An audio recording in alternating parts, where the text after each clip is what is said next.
पुढे मग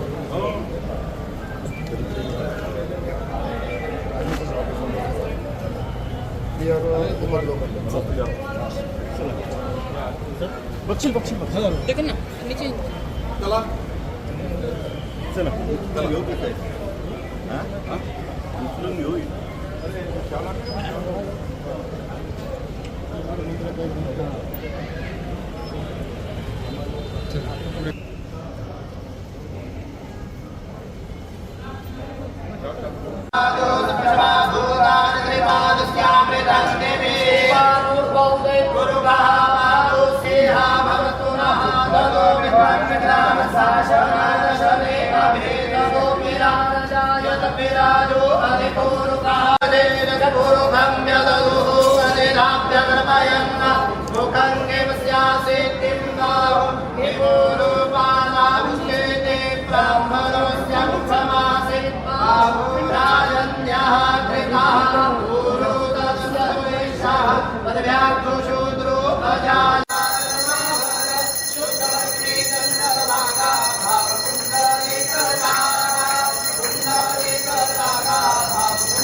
धन्यवाद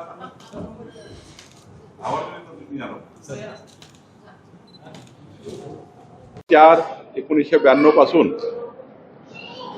सलग माझ्या मुलीच्या जन्मदिवसानिमित्त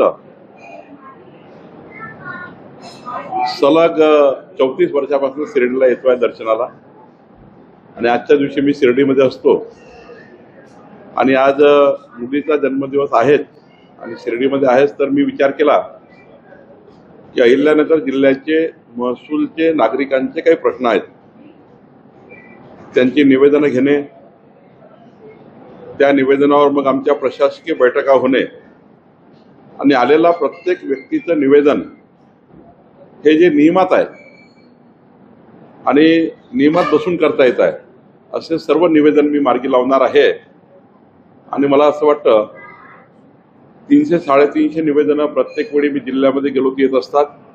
परवा मी चिखलीमध्ये होतो तेव्हा 350 निवेदनं आलीत. एकंदरीत लोकांची अपेक्षा आहे सरकारकडनं. देवेंद्र फडणवीसचं सरकार आमचं सरकार लोकाभिमुख पारदर्शी आणि गतिमान पद्धतीने जनतेला न्याय देईल ही भावना समाजाची आहे जनतेची आहे आणि त्यामुळे यातनं आम्ही आता पुढे जातोय. सर एकीकडे महसूल गव्हर्नमेंट आहे ते खूप घोषणा करतोय हा कायदा केला तो कायदा केला पण आज पानद रस्त्यासाठी लोकांना उपोषणाला बसायला लागतो. पानंद रस्ते हा जो एक मोठा विषय महाराष्ट्रामध्ये आहे. राज्याने मुख्यमंत्री बळीराजा पानंद रस्ते योजना आता लॉन्च केली आहे. याची इफेक्ट दिसायला तुम्हाला 2-3 वर्ष लागतील कारण वर्षानुवर्ष इंग्रजाच्या काळापासून जी रस्ते आहेत बहिवाटीचे आणि पानंद हे महसूल खात्याचे आहेत. याची मालकी महसूलची आहे पण या रस्त्याकडे कुणीच लक्ष दिलं नाही. मधल्या काळात MRGS आली केंद्र सरकारची योजना आली पण एक प्रभावी योजना ज्यातनं रस्ते खुले करणे मोजणी करता पैसे न घेता सरकार पैसे घेणार नाही आणि मोजणी करून देणे सीमांकन करणे पोलीस बंदोबस्त मोफत देणे वर्षानुवर्ष महसूल खात्यात ज्या केसेस सुरू आहेत त्या केसेस निकाली काढणे आणि एकंदरीत इंटिग्रेटेड एक प्लॅन ज्यातनं रस्ते खुले करून त्यांच्या कडेला झाडं लावणे म्हणजे मोठे झाडं लावले तर रस्त्याच्या कडेला झाडं लागले की ते झाडं तोडू शकत नाही कारण फॉरेस्टचा कायदा त्या ठिकाणी गुन्हा दाखल करतो आणि त्यामुळं असे अनेक निर्णय घेण्याची गरज होती. एखाद्या शेतकऱ्यांनी 50 शेतकऱ्याचा रस्ता अडवला असेल मागे आणि मजुरी करून त्या ठिकाणी रस्ता बंद केला असेल त्या शेतकऱ्याच्या सर्व योजना बंद करणे हे जे अत्यंत महत्त्वाचे निर्णय घेणे अपेक्षित होते ते निर्णय आता सरकारने घेतले आहे.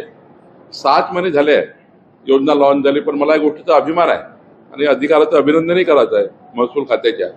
आमच्या महसूल खात्यातले जिल्हाधिकारी आमचे सर्व additional collector deputy collector SLRs आणि भूमी अभिलेख यांनी आता प्रत्येक रस्त्याला क्रमांक देणं सुरू केला आहे. जसं VRला क्रमांक असतं ODRला क्रमांक असतं नॅशनल हायवेला क्रमांक असतं आता सर्व वहिवाटीच्या आणि पांढऱ्या रस्त्याला क्रमांक टाकले गेले आणि आता सरकारने 15 लाख रुपये प्रति किलोमीटर हे त्या भागातले जे मशिनरीज आहे, जे एखाद्या विधानसभेत ज्या मशिनरी असतील त्या मशिनरी यूज करून, यापूर्वीची योजना ही फक्त रोजगारामी होती आणि त्यामुळं लोक मजूर यायचे नाही कामावर.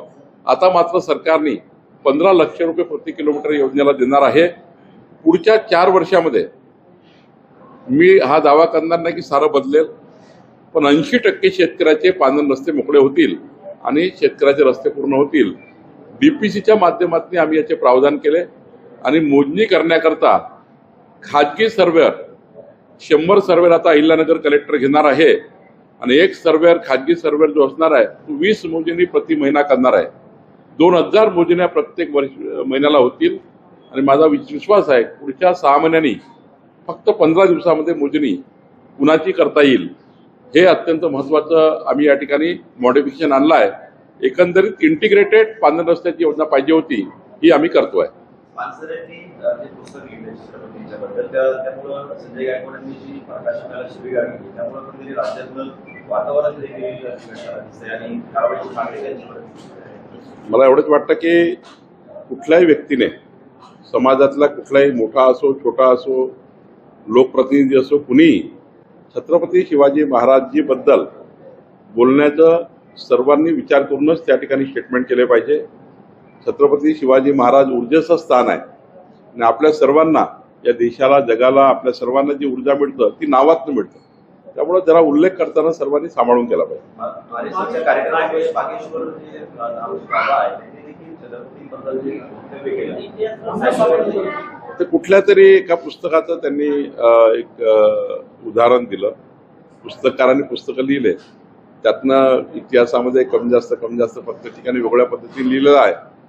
त्यांनी कुठल्या तरी पुस्तकाचा उल्लेख केला, मला वाटतं त्यांनी ते सहज स्टेटमेंट केलं.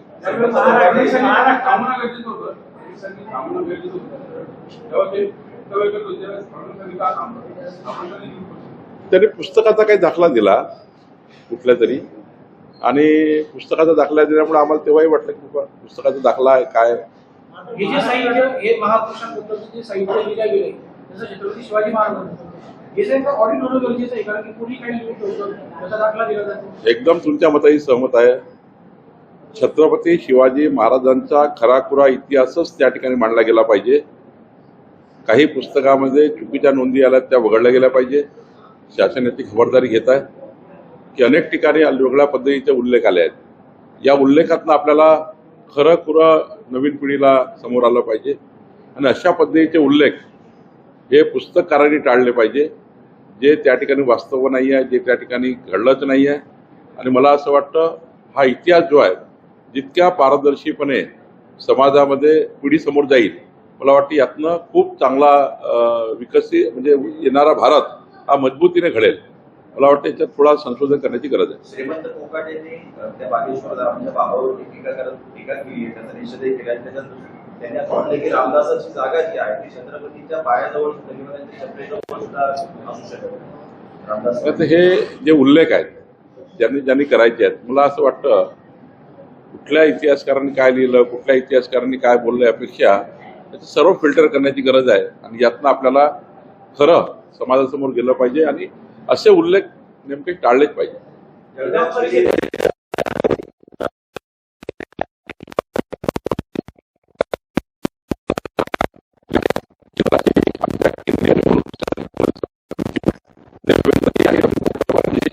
करतील. पण एक गोष्ट खरी आहे की अहिल्यानगरमध्ये आमचे स्नेहताई कोल्हे आहेत, विवेक कोल्हे जी आहेत, त्यांना विधानसभेच्या निवडणुकावेळी आम्ही सांगितलं होतं की त्यांना MLC देऊ. हा शब्द मात्र कुठेही मागे घेतला नाही पक्षाने. मराठी संस्कृतीचा विषय आहे, टॅक्सी चालक किंवा रिक्षा चालक जे आहेत त्यांना मराठी शिकायला आवडतंय, मात्र संजय निर्मूल आढळतात. कुणी मराठी ही मातृभाषा, मराठी ही महाराष्ट्र, महाराष्ट्र मराठी, मराठी महाराष्ट्र ही रक्तामध्ये आहे. आणि असे कोणी जर त्या ठिकाणी मातृभाषा शिकवण्याच्या आडवेत असतील, कुणी असो, त्यांनी येऊच नये, असं करूही नये. कारण शेवटी आता पुढचा जो काळ आहे विकसित भारताचा, विकसित महाराष्ट्राचा, तो मातृभाषेलाच आधार धरून त्या ठिकाणी पुढे जायचा आहे. जळगावच्या विधान परिषदेच्या जागेवर गुलाबराव पाटलांनी दावा केला आणि कुठेतरी ते मुलाच्या बॅनरवरती ते आमदार माजी आमदार म्हणून उल्लेख केलेला होता. प्रत्येकाचा आपापल्या पक्षामध्ये योग्य ठिकाणी मांडणी करण्याचा अधिकार आहे, मागणी करण्याचा अधिकार आहे. त्यामुळं त्यांनी आपल्या पक्षात मागणी केली असेल. आम आदमी पार्टीचे जे 7 खासदार जे आहेत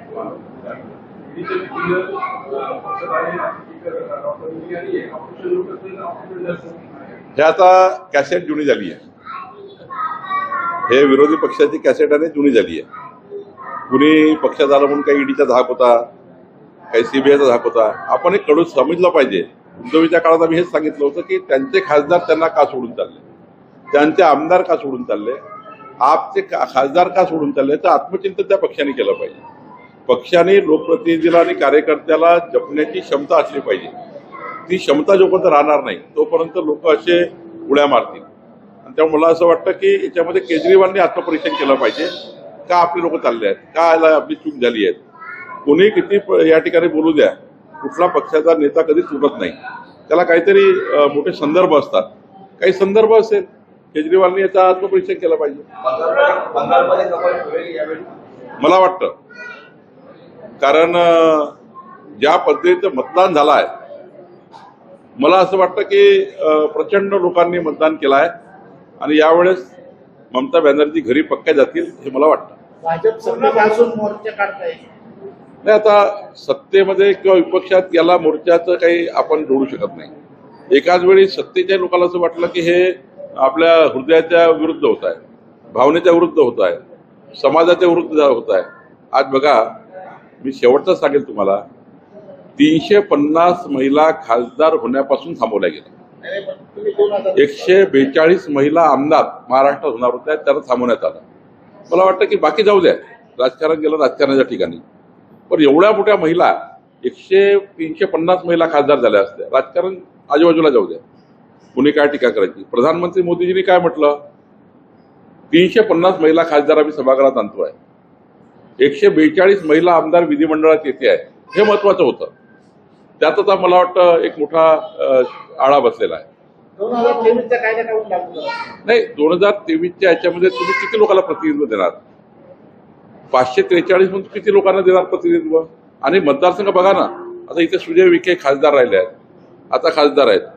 त्यांचा मतदारसंघ 30-30 लाख लोकांचा, 40-40 लाख लोकांचा. कसं खासदार अप्रोच करणार आहे? खासदाराची काय चूक आहे निवडून आलेल्या लोकांनी? एवढा मोठा मतदारसंघ आहे, या मतदारसंघाला डिलिमिटेशन झालं पाहिजे, त्याचं पुन्हा त्या ठिकाणी सीमांकन झालं पाहिजे, खासदार अवेलेबल झाला पाहिजे लोकांना. जेवढा छोटा एरिया करू तेवढा लोकप्रतिनिधी जास्त मिळतो. आणि मग चांगली भावना होती, चांगला विषय होता, चांगला महाराष्ट्र. आणि 1976 पासून सीमांकन झालं नाहीये, परिसीमन झालं नाहीये.